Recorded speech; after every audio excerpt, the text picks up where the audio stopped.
There is no question that science has been important for all of humanity. It has led us from being a bunch of apes knocking stones together to having technology that allows us to live longer, to travel great distances, and to basically just know all information. But science also sucks. Science is like that little girl in the front row of the classroom who's always raising her hand and she always knows the right answer and of course she's always right. And if I can't fight science, I'm at least going to fight the people that do it. I'm going to talk about things that I think scientists are wrong about.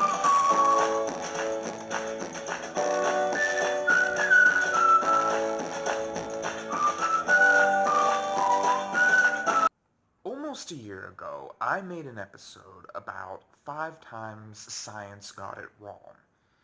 And I decided to do something similar on this list. I'm going to talk about 5 things that I think scientists are wrong about now. And these are like satisfactory things, things that make you feel happy that they are true, or probably are true. Now, I should mention before I begin this that I am not really a scientist. I have dabbled in it, but almost all of my inventions have failed. So keep what I say with a grain of salt. But I really do feel like I'm at least making a point with this list. So just hear me out and just, keep an open mind. I will admit that I am a supporter of Panspermia. And although that sounds like something dirty, it just means someone who believes that life exists in space. And for me, this idea just makes sense. I mean, the universe is so big, eventually you're going to find life out there somewhere, distributed by space dust or an asteroid or whatever. But a lot of scientists think this idea is cuckoo. I mean, Francis Crick was considered an idiot for believing this. But there is some proof that this idea could be true. There is an animal on this earth that I can't pronounce the name of, so instead I'm just going to show you a picture of, that can live in the vacuums of space. So if it could exist out there, maybe something else could be out there too. Just something to consider. Nah, I'm just kidding. I believe in evolution. I always thought it made perfect sense, actually. I always thought I came from monkeys. I love bananas and climbing trees and stuff and eating ants out of my friend's hair. It really makes a lot of sense to me. Now, I'm going to take this next one slow because I realize that it kind of sounds cuckoo. But I think it is at least possible that even before the Vikings got here, that there might have been Greeks or Romans or Egyptians that landed on the Americas. And I know there's really not a lot of proof for this one. I mean, their ships couldn't have made it over here, but the way that I look at it is that already, a lot of people from modern times, with very little, just a raft and some food, have been able to make it over to the Americas, even from places like Europe and Asia. So maybe, just even once, someone from that time period was able to do it.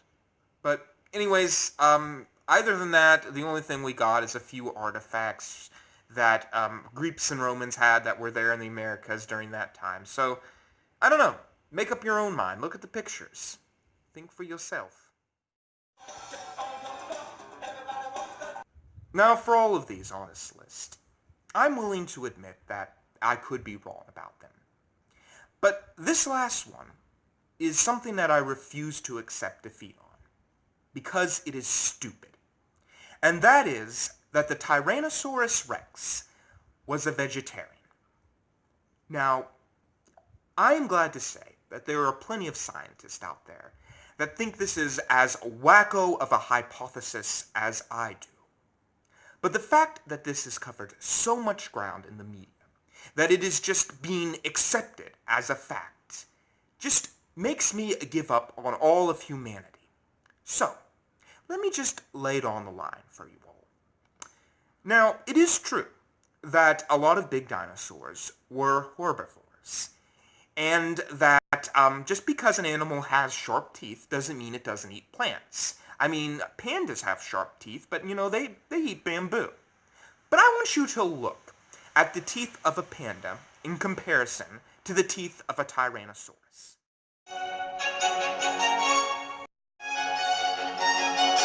Did you notice the difference between those teeth? The teeth of the Tyrannosaurus had dagger-like teeth, the kind of teeth that would be used for eating people that were running away from it in a park. I'm going to give you another argument. Triceratop fossils often have the marks of Tyrannosaurus rex's teeth on them. Now, this isn't just one Triceratop. This is a bunch of Triceratops. So, I don't even really see the argument at this point. This is just common knowledge. Every 5-year-old would know this. The Tyrannosaurus rex was a meat eater. I don't care if you make a time machine and take me back in time and show me a Tyrannosaurus rex eating a vegan burger with a little scarf around its neck, and it's like, oh, I can't have carbs, it'll make me fat. I don't care. I'm still not going to believe it. The Tyrannosaurus rex ate meat. It's just simple logic. It ate meat. Sorry. Get a little mad about this one.